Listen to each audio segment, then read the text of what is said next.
The first semester of college is a time to create new memories.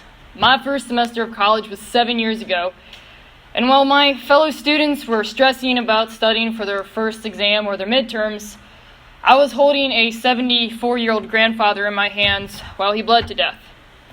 I can still remember his blood stained on my arms and everything else that happened, especially consoling him while he was still alive and EMS finally showing up and telling me that he has passed away. That isn't normal for someone who's 18 years old. I'm telling you, if you guys are 18, you understand. That doesn't happen to you. Flash forward to 2019, and I'm working on a Marine base, and 100 feet away, an IED explodes.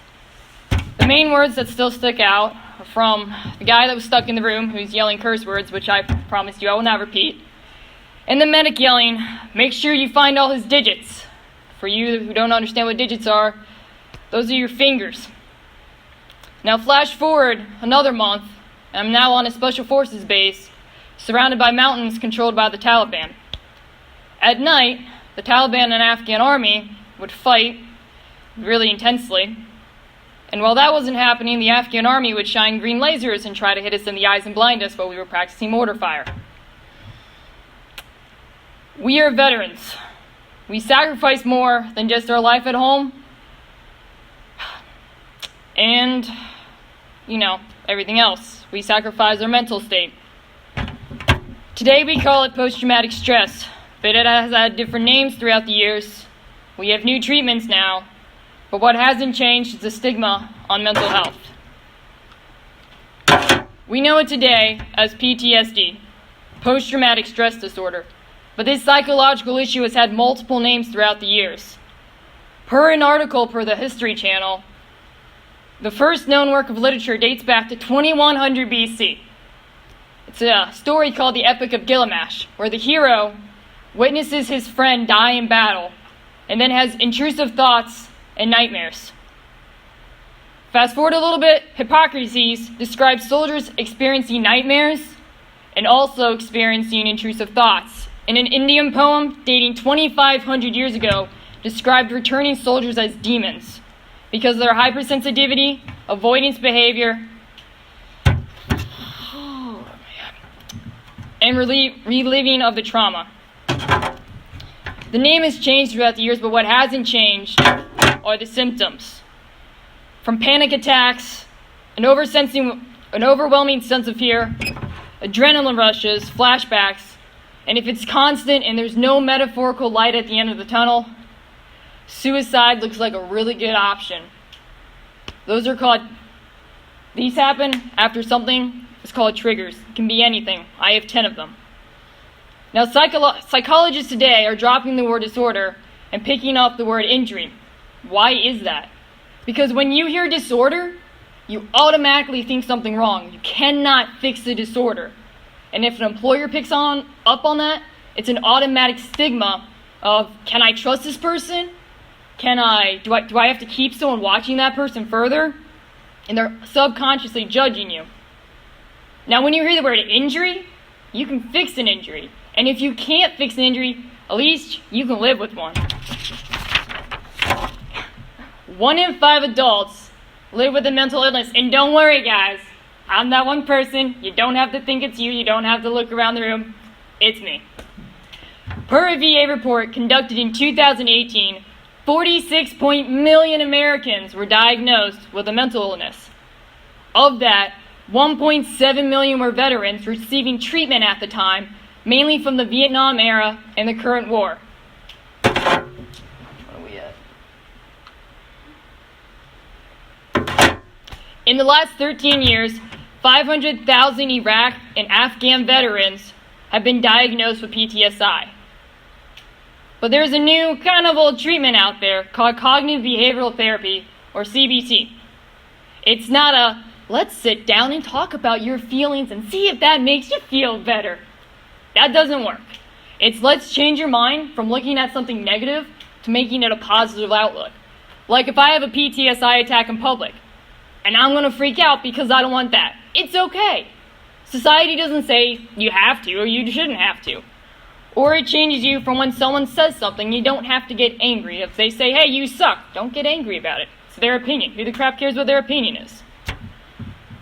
not allowing yourself to get where I came off that deployment with a high amount of stress and anxiety. Quarantine hit, I broke my arm, I didn't really get to socialize with society.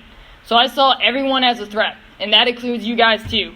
Because my first few weeks of this class, I was crying before and after. It stressed me out so bad. Hence the reason I always have earbuds in. My music calms me down. Through my therapy, I have learned to not get worked up over things I cannot control, which in turn keeps my anxiety and stress levels down and makes me a pretty happy person. This type of therapy has been adopted through the VA and through other nonprofit organizations.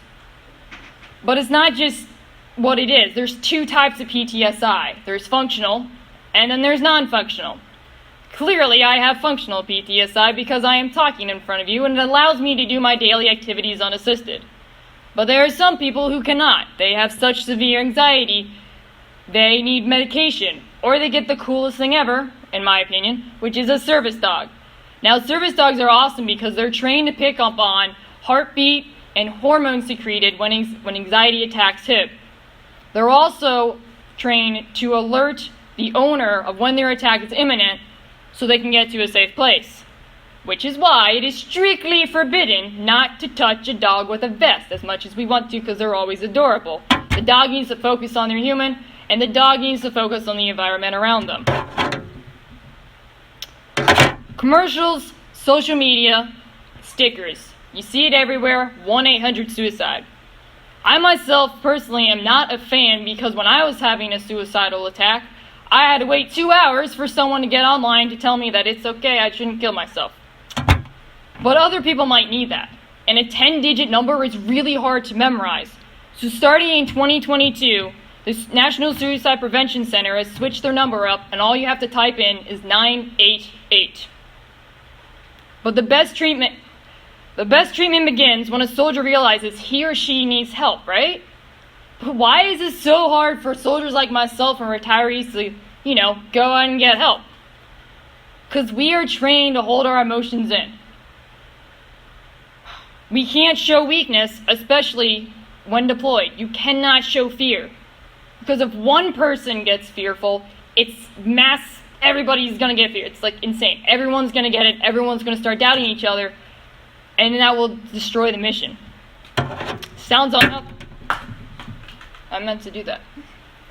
Sounds unhealthy, right? Well, I completely agree. So this photo here, for those over here, I was taken probably about 3 days after an insider attack. I don't look like I'm in pain. I don't look like I'm upset. I'm really good at acting. Mike taught me. This photo here, my buddy, he's looking behind us because 20 feet away, there was Taliban watching us because our plane was coming in. And I'm looking at a mountain to make sure no one's trying to kill us, as in snipers or people throwing bombs at us. Doesn't sound stressful. Nope, not at all. So, between these two photos, it is October last year. I told my sergeant he might need to take my rifle away.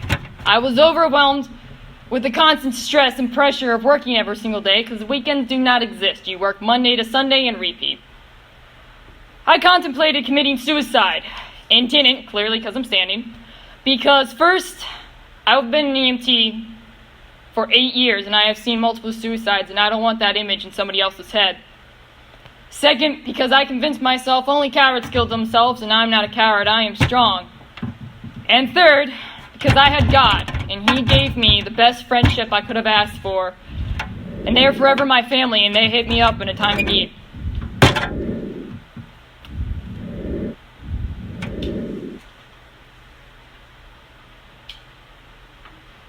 Nope, I don't know what's going on. Okay, keep going on then.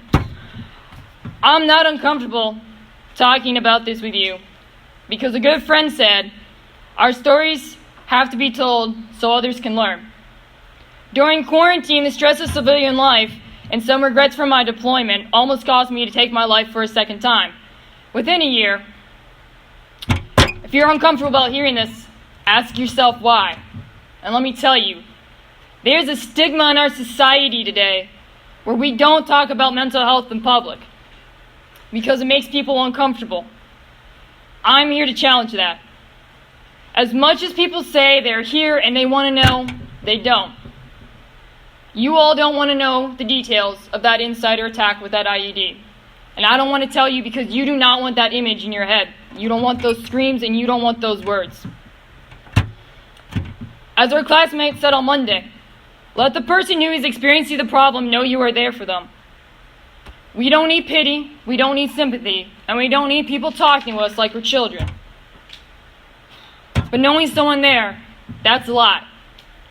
Yet, people are still scared to go up and ask someone what's going on. What will society think? My friend saw a soldier crying in a store aisle,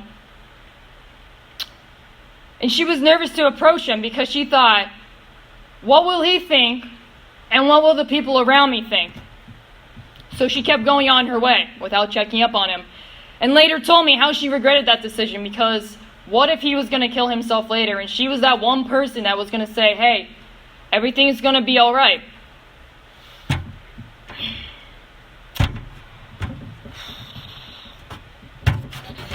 We must break the stigma that we can't talk about mental health in public. If we see someone, a stranger, a soldier suffering from PTSI or severe anxiety attack, reach out. Now let's go back to that soldier in the store aisle for a second. Who cares if someone goes, man, what the crap are they doing? Who cares? And if that soldier goes, what are you doing? Who cares? Just go up and say, hey buddy, I'm sorry for what is happening. See, you've now inserted yourself into his problem. Can I help? You're not giving him an option then to say, no, I'm fine, because we're not. You're already inserting yourself in there. Most times that's what just people need. If you can't stay, at least see if you can help that person call a friend of theirs for help. If the person you're trying to help you just says, hey, no, I'm cool, it's okay. You still made a ripple in their life, and you're still there. You did something. We sacrificed our lives for one of the greatest countries, especially those who fought in Vietnam, who came back to a country that turned their back on soldiers. They spat on them, they called them names, they protested them, and America turned their backs on their soldiers. That population now makes up the most homeless vet population in America. I promise you, not all of us are all ticking time bombs like movie and media portrays us. We just have an injury. We're looking for society to accept us with our minor flaws, not to judge us for having an aversion to fireworks, or large crowds, or people coming up behind us. Because I've had all those issues, I still do. It's scary. Today is not a day to think that veterans get really great shopping deals, and it's not a day to be like, they get free meals, that sucks, or there's a good cookout today, which is not the weather. It's a day to remember those who serve, and to realize what they have sacrificed and are still sacrificing. I have a quote here. Unfortunately, it didn't have an author to it. The American soldier does not fight because he hates the person in front of us. He fights because he loves the person that is behind us. I want to thank you and wish you all a very happy Veterans Day. And does anyone now have any questions?